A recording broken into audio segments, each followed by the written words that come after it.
Esto es Transiciones y Escenarios. Conversaciones sobre energía y ambiente. Nuestra invitada de hoy es Verónica Rodríguez, a quien yo tengo el inmenso agrado de conocer desde hace ya varios años. Coincidimos en nuestro trabajo cuando éramos más jóvenes en el Banco Central de Venezuela. Y Verónica Rodríguez, en el presente, se nos une desde Singapur. Verónica Rodríguez ocupa desde hace varios años posiciones de liderazgo en Energy Market Company, que es la compañía operadora del mercado eléctrico de Singapur.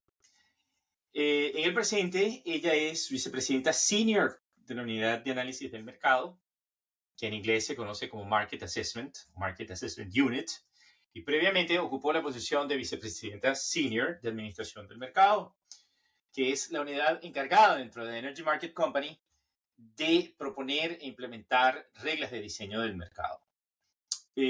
Previo a la vinculación que Verónica ha tenido con Energy Market Company en Singapur, Verónica fue economista principal en AEMO, que es Australian Energy Market Operator, es decir, es el operador del mercado de energía de Australia, que tiene responsabilidad tanto sobre el área de electricidad como el área de gas. En AIMO, Vero estuvo vinculada a diversas unidades. Una de ellas muy interesante, su experiencia en el área de pronóstico de la demanda de energía. Nos gustaría muchísimo, por cierto, escuchar sobre sus experiencias en ese momento en que hubo el boom de renovables en AEMO, perdón, en Australia en general, y qué problemas y qué retos encontró en el tema de la demanda de energía, ¿no? Cómo esto ella lo aplicó. Ella tiene mucha experiencia en esta área. Como les comenté, bueno, Verónica es venezolana. Ella trabajó por varios años en la Oficina de Estudios Internacionales del Banco Central de Venezuela. Y Verónica es egresada de la Universidad Católica Andrés Bello. Para nosotros es un inmenso, inmenso placer recibirla.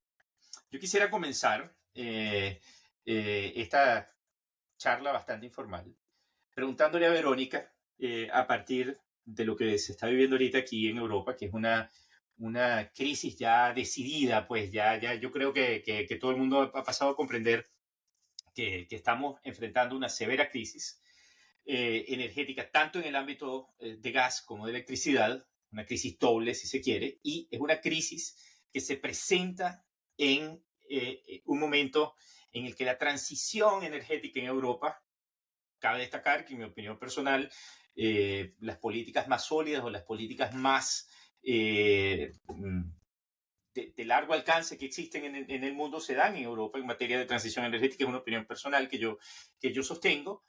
Pues viene a complicar todo este panorama. Entonces la pregunta que yo le quisiera hacer a Verónica es una pregunta más que nada de coyuntura, que nos cuente cómo están viviendo, cómo se vive esta crisis del otro lado del mundo, cómo se vive esta crisis en Singapur. Por ejemplo, aquí lo que nosotros estamos viendo en Europa es una ingente necesidad para reducir las importaciones de gas. Existe ya regulación europea para deshacerse del gas ruso. Al mismo tiempo, vemos que ha habido un serio problema a lo largo de los últimos años en la reducción de la producción de gas en Europa. Los principales campos de gas de Europa han estado sufriendo problemas serios de inversión. Hay problemas de sequía en toda Europa. Hay menor producción nuclear. ¿Cómo se ve todo esto allá? ¿Podrían replicarse algunas de los problemas que se están viviendo? Aquí estamos viendo los precios más altos que hemos vivido tanto en gas como en electricidad en más de 10 años. ¿Cómo se está viviendo esto allá, Verónica? Cuéntanos. Okay. Gracias, Luis, Luciano y Mauricio por la invitación. a contribuir con ustedes y en este podcast. Muy honrada. Y para responder tu pregunta, Luis, gracias por la introducción también. Voy a hablar un poquito de cómo esta crisis ha impactado al mercado de energía, de electricidad en particular en Singapur. Singapur primero es un país que es totalmente dependiente de la oferta de gas o del suministro de gas, porque 99.9% de la generación de electricidad en Singapur depende del gas natural. Existen contratos que todavía son contratos tradicionales, son contratos de largo plazo para el suministro de gas en Singapur que aún no han llegado a su momento de expiración y sin embargo estamos muy cerca de ello, por lo cual los generadores están bajo una inmensa presión. Además, saliendo de la coyuntura del COVID, la demanda en Singapur ha comenzado a aumentar significativamente y los generadores de electricidad han tenido que responder rápidamente a esto. Entonces, con la crisis energética que estamos viviendo en este momento, no hay suficiente gas para suplir la generación de electricidad necesaria para satisfacer la demanda en Singapur. Hemos tenido momentos donde no hay suficiente reserva de energía para garantizar que va a existir un backup para Singapur. No hemos tenido ningún tipo de blackouts o de apagones en el país, no hemos experimentado eso aún, pero sí hemos experimentado picos en el precio de la electricidad que han sido muy significativos, incluso alcanzando el límite máximo del precio uniforme, así lo llamamos, de la electricidad en Singapur. Esto comenzó desde julio del año pasado, que comenzamos a tener las limitaciones de suministro de gas, y ha continuado hasta hoy en día. Todas las semanas tenemos price spikes, tenemos picos de electricidad y de precios de la electricidad, y esto ha generado mucha preocupación porque obviamente se traslada a todos los tipos de consumidores en el país. En Singapur en particular tenemos gas que no solamente viene de los tanqueros, tenemos solamente un importador que es Singapore LNG y es el que tiene el facility para importar o para traer el gas de los tanqueros. Como yo les comento, Singapur es una isla y está rodeada de tanqueros por donde lo veas. En realidad esa es la visión de nuestro horizonte aquí. Y traer gas en el precio spot es bastante cuesta arriba para los generadores. Entonces, en ese aspecto, el gobierno ha tenido que intervenir creando mecanismos para entonces tratar de proveer gas a estos grandes generadores. También estamos hablando de un país donde el mercado está concentrado de alguna manera. Yo diría que es moderado hacia altamente concentrado la generación de energía y estos generadores tienen la capacidad de manipular el mercado. Es lo que estamos viendo en las últimas semanas y es parte también de esta crisis que están viviendo también otros países. Los precios exageradamente altos, pero también los generadores y también los retailers que los hemos visto, los vendedores de electricidad o los que suministran electricidad al mercado de tal en Singapur, han tenido que salir del mercado. Entonces, la parte de la unidad que yo lidero aquí en la operadora de mercado de Singapur, nos hemos visto en la situación de suspender participantes del mercado del lado de suministro al detal, porque no ha sido sostenible para ellos. Y eso ¿dónde lo vemos? Lo hemos visto en Japón, lo hemos visto en Canadá, lo hemos visto en UK, está pasando en todas partes y Singapur no es una excepción. Pero tú sabes que todo eso que me comentas me parece muy, muy interesante, sobre todo porque, para decirlo en términos muy coloquiales, pareciera que está pescando en río revuelto. O sea, no solamente o sea, los actores del mercado están pescando en río revuelto, puesto que no solamente ya la situación global está convulsionada, sino que encima de eso es aquí donde se está viendo cómo pueden aplicarse pues los mecanismos de cartelización, de presión sobre la transparencia del mercado. Fíjate tú que me llama muchísimo la atención dentro de lo que tú dices, que aquí, previo al conflicto bélico, se hablaba mucho que era Asia quien podía tener un gran poder en controlar la demanda, la provisión de LNG, y que eso estaba impactando al mercado europeo. O sea, nosotros lo vemos como que allá existe una capacidad de maniobra mayor a la que nosotros tenemos aquí. Es decir, a lo que nosotros nos quedamos sin el gas ruso del lado europeo, en realidad viene a ser Asia el que determina ese impacto. Pero según te estoy entendiendo, eh, estoy viendo que también allá hay una situación bastante compleja y donde los márgenes son bastante limitados. ¿Es correcto? Es así, a menos que te refieras únicamente a China, que está inyectando grandes cantidades de dinero, millones y millones, en solventar la crisis para ellos. Pero el resto de los países, como, bueno, Japón sabemos que también es altamente dependiente de importaciones de gas. Corea, Singapur están en el mismo, en la misma situación.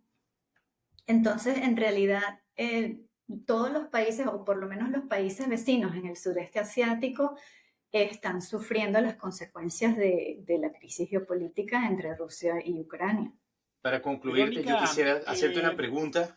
¿Tú piensas que esta situación de crisis va a ser una forma de acelerar o desacelerar la transición? ¿Cuál es tu opinión? Ese es el último comentario que quisiera escuchar, de darle la palabra a Mauricio.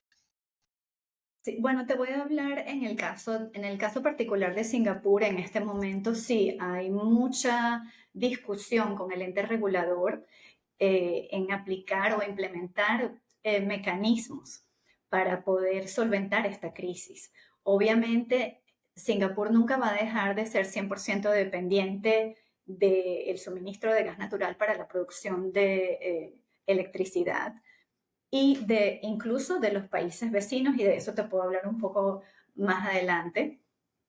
Pero sí, con respecto al diseño de mercado, cómo puedo operar de manera más eficiente, cómo puedo operar donde no existan tantas distorsiones como las que estamos viendo ahora, esas discusiones están sucediendo en este momento con el ente regulador, con el gobierno, a todo nivel, a diferentes instancias. Y hay diferentes mecanismos, pero que se han puesto de manera transitoria. Por ejemplo, en este momento está un LNG Standby Facility, que es como una unidad para facilitar el suministro de gas a estas empresas generadoras a un precio estipulado por el mercado. Es como de una forma subsidiada. El gobierno de Singapur tampoco le conviene porque no ha tenido mucha inversión en cuanto a nuevas plantas de producción de electricidad.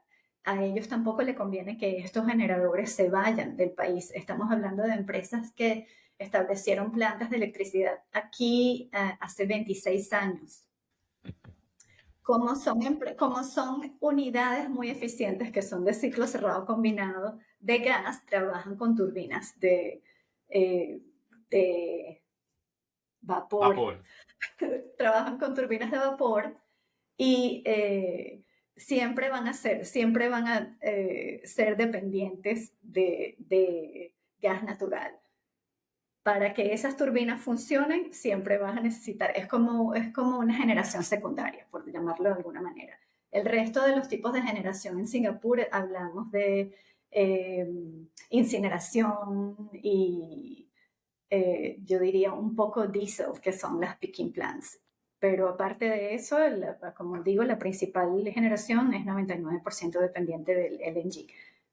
Y Estos mecanismos, entonces, que el gobierno ha querido implementar o que son transitorios por la coyuntura que estamos viviendo, son para suministro de gas a precios que son establecidos por el gobierno y un nuevo mecanismo que es la provisión de direcciones, que no es nada nuevo, ya ha existido por muchos años, pero no es algo que pasaba muy frecuente y no en el mercado en Singapur. Entonces el gobierno creó diferentes mecanismos de transacción por medio del cual hay nominaciones que son, podríamos llamarlas nominaciones ficticias de oferta para ellos procurar el gas y luego estas nominaciones se tienen que retirar y de alguna manera cuando ellos retiran esa oferta se hace a último momento. Ellos tienen el gas para generar entonces cuando reciben la directiva del ente regulador. Entonces, todo esto por el momento es transitorio, pero volviendo a tu pregunta, yo creo que sí, de alguna manera está acelerando un cambio que ya nos dimos cuenta, y gracias a esto de alguna manera hay que ver también lo positivo dentro de toda esta crisis, que hay fallas que necesitan ser revisadas y que necesitan ser analizadas para ver cómo este mercado puede operar ante esas situaciones de crisis. Verónica, a ver, pensando en tu experiencia en Australia, me parece que es muy relevante que nos cuentes cómo Australia vive esta situación de los mercados internacionales. Australia es un gran exportador de LNG para el sudeste asiático y para el mercado internacional. Y al mismo tiempo es un país que explota estos recursos hidrocarburíferos con una mirada exportadora, con cierto uso interno y al mismo tiempo con un impulso bastante importante y con una visión de mercado respecto de las energías renovables. ¿Sí? ¿Cuál es la situación hoy respecto del gas, de las exportaciones, del consumo interno del gas y de las renovables? ¿Sí? Me interesa porque creo que es una mirada que es interesante para muchos países en Latinoamérica, muchos países como Argentina, como Perú. Después vamos a hablar por ahí también de Singapur en el caso de las importaciones de los países más pequeños que también en Latinoamérica están viviendo inconvenientes por el costo de las importaciones. Pero tu experiencia en Australia, por favor, si nos puedes contar un poco al respecto, gas, exportaciones y consumo interno y renovables. Ok, gracias por tu pregunta, Mauricio. Voy por partes. Primero, la producción de gas en Australia es una producción bien importante. La última vez que revisé, que fue hace unos años atrás, cuando todavía estaba en la operadora de mercado de Australia, eran 3 terajoules. Y de los cuales obviamente eran exportados. Australia es uno de los principales exportadores de LNG para Japón, para Corea, y desde 2016 o 17, cuando los contratos de gas comenzaron a reducir su término, ya no hablamos de contratos a 15 años o a 20 o 25 años como era en el pasado, ahora hay mucho más mercado spot, ahora hay contratos de 1 año, 2 años inclusive. Y también no estoy hablando solamente de la parte este de Australia, sino también de la parte oeste que estaba, de hecho, terminando con 3 grandes unidades de producción y exportación de LNG.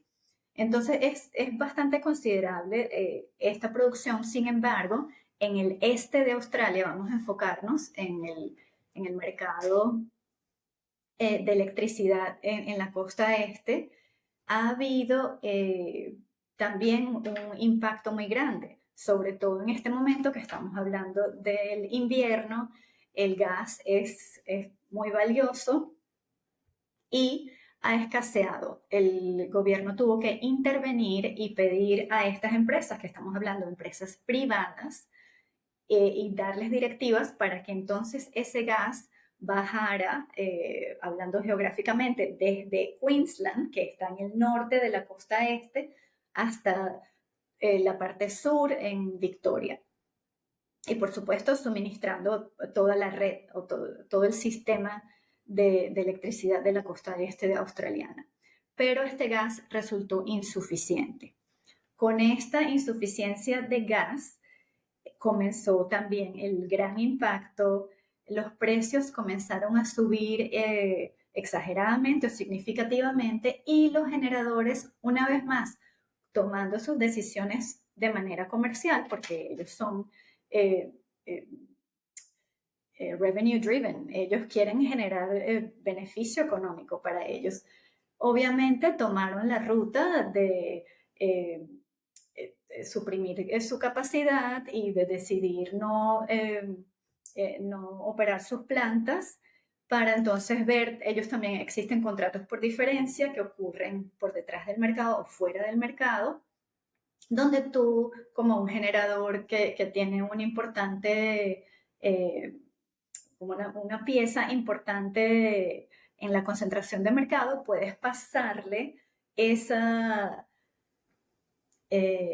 porción de la torta a otro generador. Haces contratos por diferencia, tú decides retirar tu oferta del mercado y los precios entonces terminan subiendo de manera importante. El gobierno, ¿qué hizo? Trató de hablar, incluso pusieron como public statements al público, diciendo que por favor, incluso la parte residencial, que bajaran su consumo de electricidad, por supuesto, respuesta a precios, hablaron con los grandes consumidores, que en Australia estamos hablando de las personas que trabajan o las operadoras de aluminio, donde este aluminio tiene que ser derretido a altas temperaturas. Ellos son grandes consumidores de energía y el precio que ellos reciben por apagar sus plantas es bastante alto. Entonces ha habido un número de compensaciones enorme para tratar de controlar ese problema. Resultó que no fue en realidad, se les fue de las manos, no se pudo controlar y tuvieron que suspender el mercado hace aproximadamente un mes.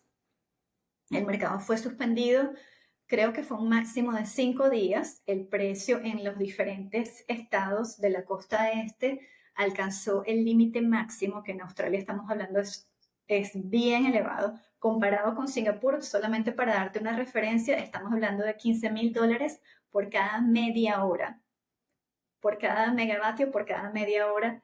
El precio límite en Singapur es 4,500. Entonces ahí tú puedes comparar para un país como Australia, que es el propio generador de gas natural. Esos precios por cada media hora, por cada megavatio, son en realidad, cuando tú piensas en los consumidores, es un gran impacto.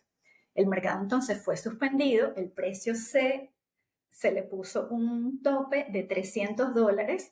Entonces, por supuesto, ¿quién quiere operar sus plantas a un precio de $300 cuando tú podías tener 15,000 cada media hora? Empezaron las compensaciones y lineamientos para explicarles cómo esas compensaciones iban a ser pagadas. Y así, de esa manera, fue durante esos 5 días hasta que poco a poco se habló de una cooperación entre los generadores y el ente regulador, y comenzaron a abrir poco a poco, pero estado por estado, nuevamente la operación de mercado o el libre trading de energía. Lo volvieron a abrir y el precio estuvo controlado entre 300, 400, 500. Por ahí va. ¿Qué pasó con esto? Bueno, la Comisión de Anticompetencia o de investigación sobre actividades que pueden ser consideradas anticompetitivas en el mercado de electricidad, tomó acciones y comenzó investigaciones. El primer reporte fue publicado el 1 de agosto y inmediatamente la primera acción era establecer directivas para estas compañías que son exportadoras de gas natural a otros países para entonces suplir el gas doméstico como la prioridad antes de ellos honrar sus contratos con clientes internacionales. Entonces estamos hablando como de una obligación en realidad. Es una obligación nacional, pero cuando tú pones a empresas que son privadas, no son empresas del gobierno, a seguir esto, yo lo veo como una gran intervención. Verónica, tenemos algunas discusiones en ese sentido en algunos países de nuestra región, por eso me interesa mucho tu visión sobre cómo afecta la capacidad de los contratos futuros de estas compañías con países con los que tienen contratos de largo plazo o incluso para sus transacciones de spot. ¿Cómo afecta el riesgo en contratar proveedores con ese antecedente de intervenciones que están por fuera de su determinación también, ¿no? Sí, es definitivamente una limitación. Sin embargo, yo creo que, como mencioné, desde 2016-2017 se comenzó a ver que estos contratos ya no se estaban estableciendo a un largo plazo, como 20, 25 años, incluso 15 años. Empezaron a hacerse contratos de corto plazo. Por lo que también yo veo por el lado de los productores de gas natural en Australia, era una oportunidad, porque no solamente entonces ellos podían suplir a los principales compradores, que yo pienso que esto va a ser así por toda la vida, que por supuesto por la cercanía geográfica siempre van a ser Japón y Corea, pero se dio la oportunidad y la gran oportunidad para ellos de vender en el mercado spot en el resto del mundo. Entonces, nosotros tenemos la Asociación Marítima en Australia, donde tú ves la ruta, que es increíble verlo online, de todos los tanqueros, y seguíamos la trayectoria de muchos tanqueros que salían de Queensland, de Australia, y podían llegar a la costa oeste de Estados Unidos, por ejemplo. Entonces, ya eso les dio otra oportunidad. Yo creo que incluso teniendo la limitante de tener que seguir el suministro de gas doméstico en Australia, ellos siempre van a querer salir a vender en el mercado spot, porque estamos hablando de un precio que se establece al día a día. Por supuesto, tenemos el Japan-Korea Marker, que es para la zona donde ellos suministran, pero cuando ellos salen a otras áreas, ya entonces comienza otro tipo de precio a transarse, y eso para ellos es nuevo y es atractivo. Pero tú lo que estás diciendo, en otras palabras, si yo quisiera como ponerle así una interpretación de lo que tú me estás diciendo, tú lo que nos estás diciendo, en otras palabras, es que los mecanismos de cobertura de riesgo están fallando. Porque, es decir, cuando hablamos de todas estas transacciones que se establecen a largo plazo y hablamos de mercados que supuestamente deberían ser líquidos y que deberían cubrir los riesgos de generadores que dependen del precio del gas, ese tipo de cosas, en realidad lo que estamos viendo es que eso no está siendo suficiente y que muchas de las cosas que nosotros hemos visto en los libros de texto que se vienen discutiendo en la política energética en distintas partes están fallando. ¿Tú estás de acuerdo con eso? ¿Tú crees que es así? Sí, en realidad, sí, estoy de acuerdo contigo porque, bueno, por un lado, ¿cuáles son dos de los mecanismos que de repente son los más comunes? Contratos por diferencia, que los hemos visto, pasan fuera de mercado, pero pasan con respecto a, como dije, puede ser retención de capacidad, que puede ser del lado físico, retirando la oferta que ellos ponen en la operación de mercado por cada media hora, dependiendo en Australia es por cada 5 minutos, de hecho. O puede ser la parte económica. Por el lado económico, o sea, tenemos capacity withholding y tenemos economic withholding. Entonces, por allí tenemos dos mecanismos por el cual ellos están tomando ventaja. ¿Y cuáles serían las maneras que ellos tenían de repente para controlar los riesgos? O que los vendedores o los que suministran electricidad al detal utilizaban para poder cubrirse. Uno, el mercado financiero, y que son los futuros de electricidad. Con eso ellos podían cubrir su riesgo, pero tendríamos que hablar de un mercado líquido. Y ese es el problema. El principal problema es que no hay suficiente liquidez para cubrir, para cubrir tu riesgo por la parte financiera. Y el otro lado, que entonces es el que se está viendo muchísimo más hoy en día,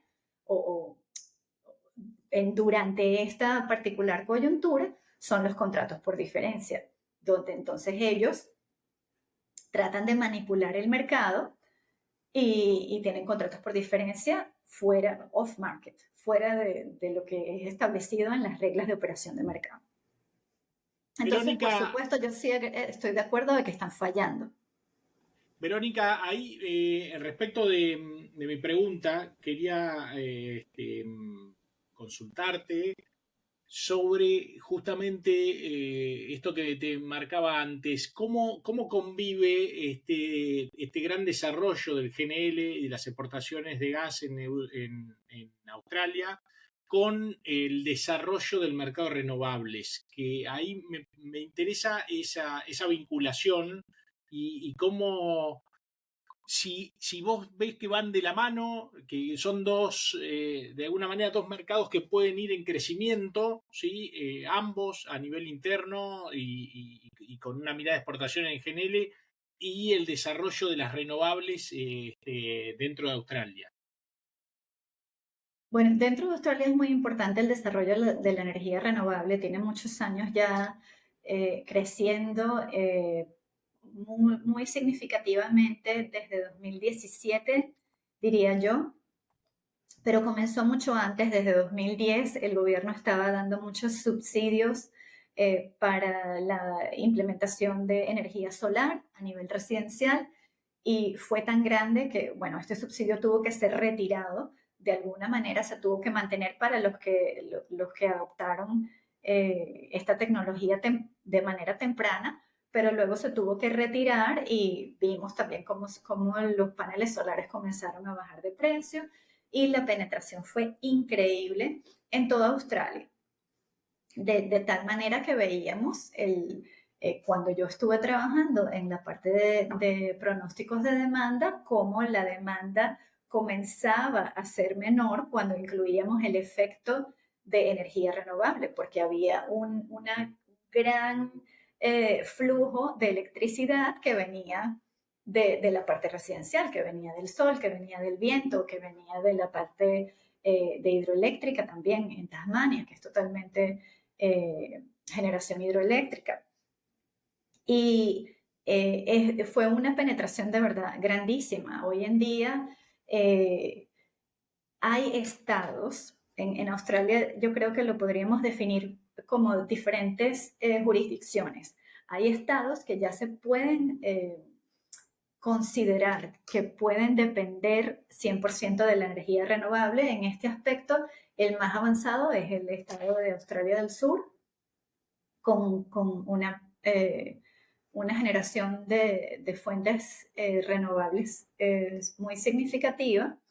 Y sabemos también lo que pasó en Australia del Sur en 2017 fue, donde hubo un corte del suministro de electricidad que llegó a todas las latitudes y vimos los twitters de Elon Musk y se construyó la primera battery storage, que era considerada una de las más grandes en ese momento.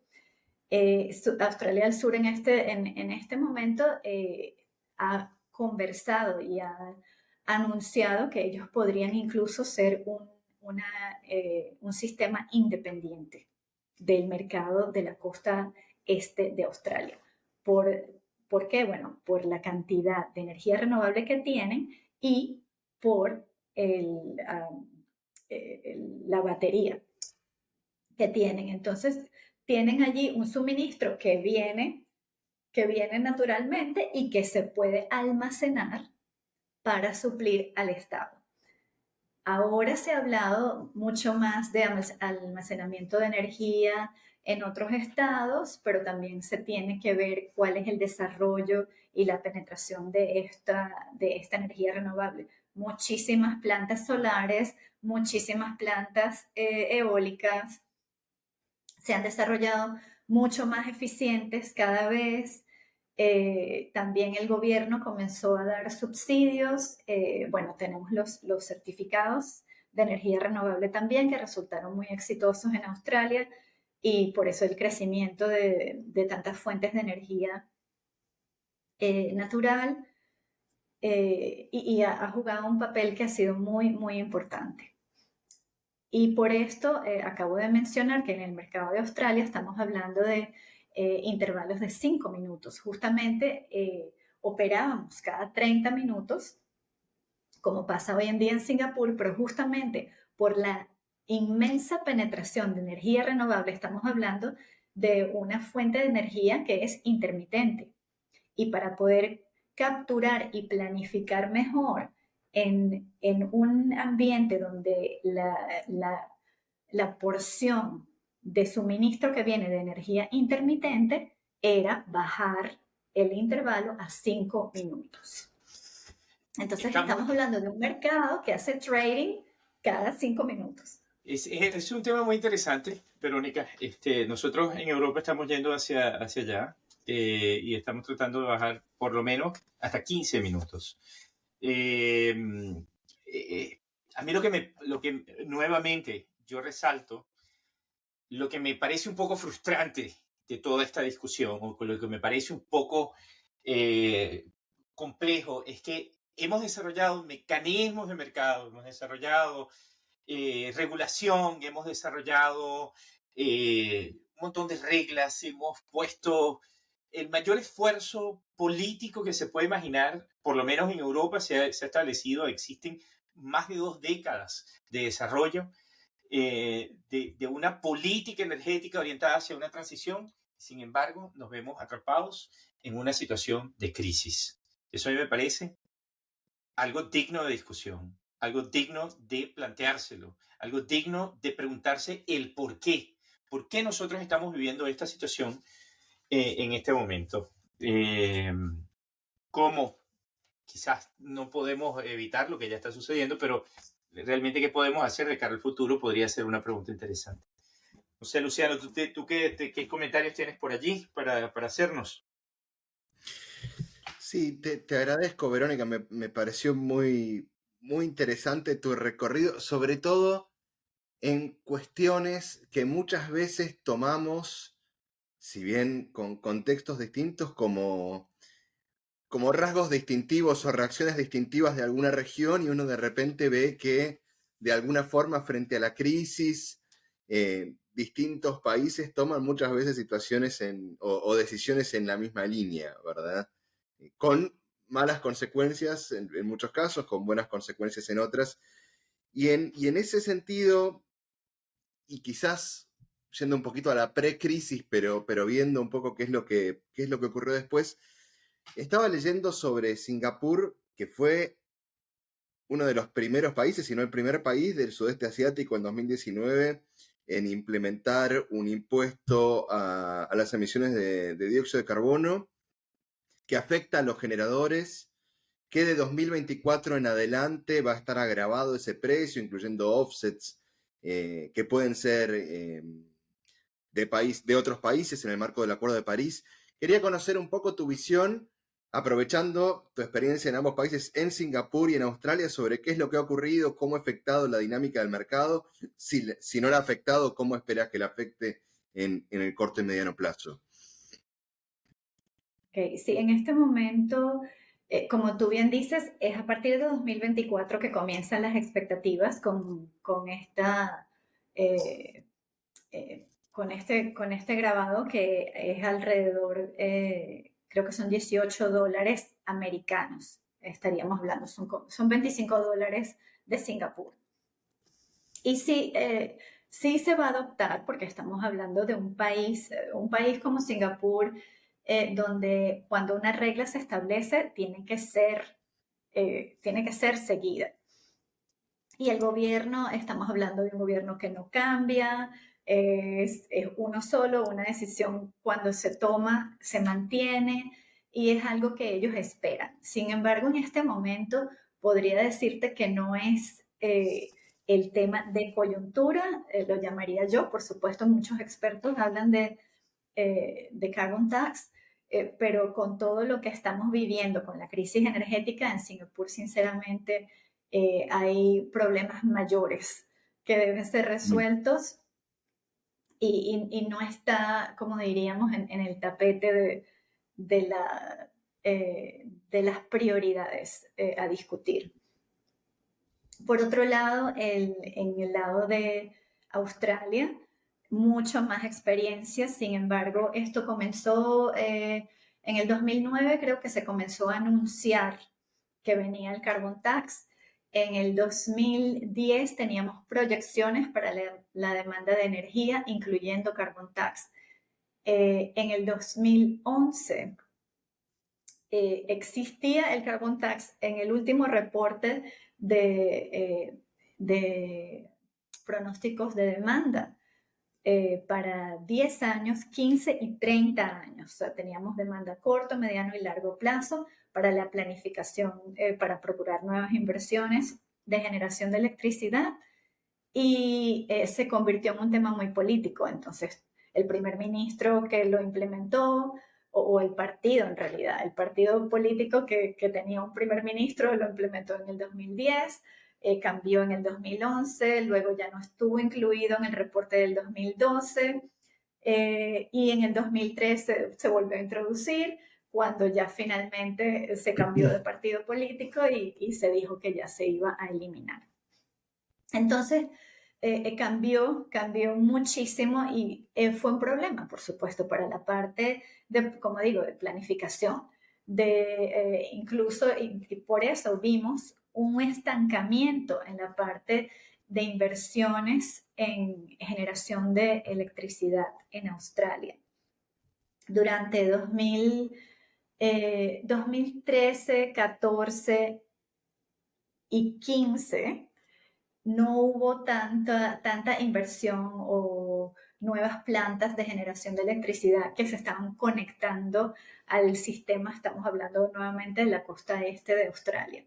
Y en el 2017 finalmente entonces comenzó el boom, como dije, con los certificados. Por cada megavatio que se producía de energía renovable, ellos podían tener certificados que después se transaban en un mercado secundario y eso generó muchos incentivos.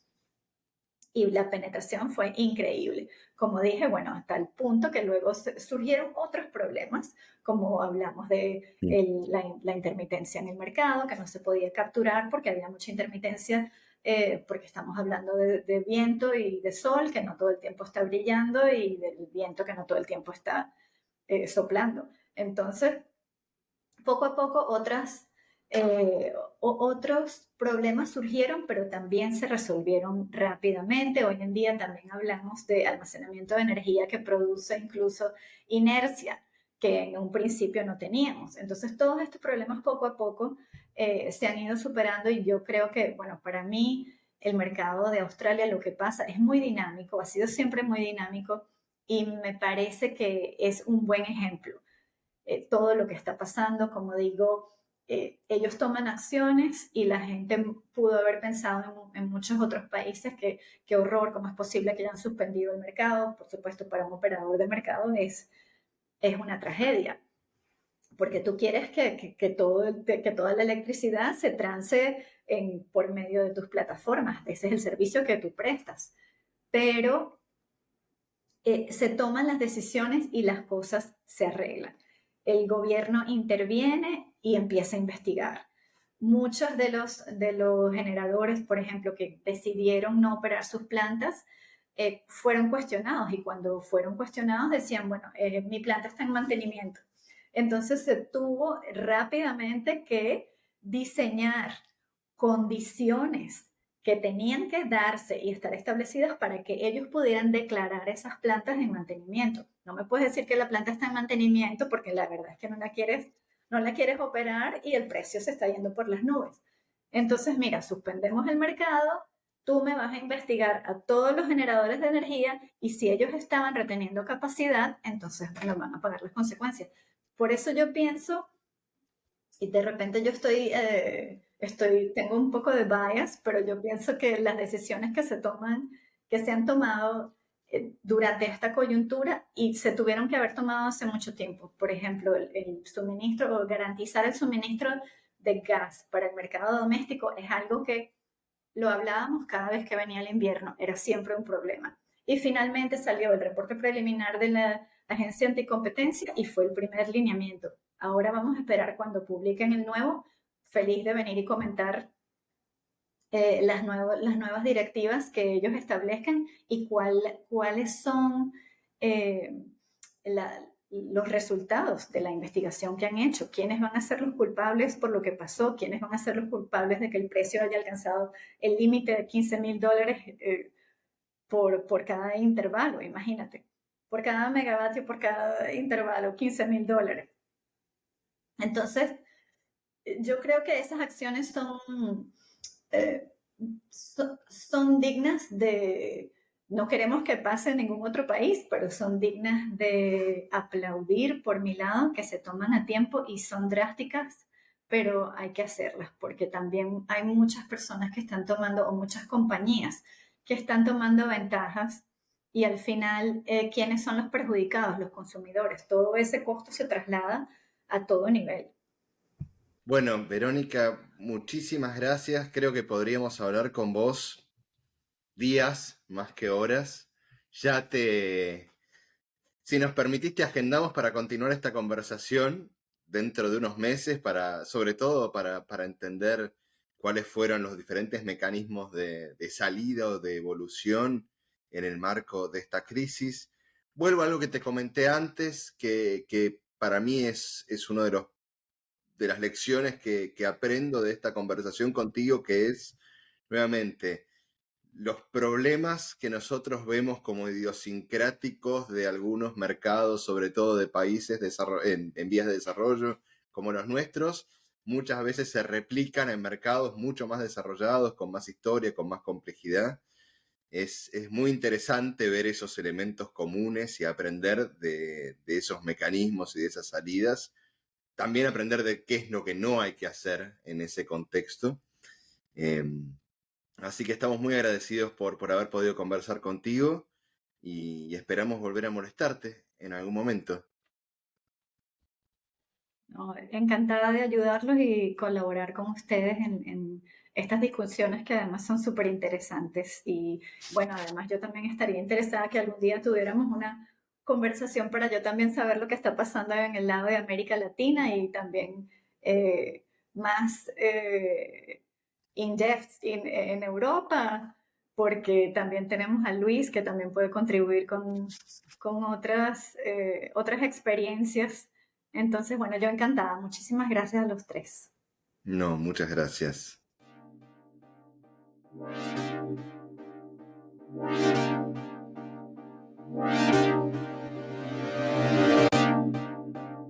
Wow.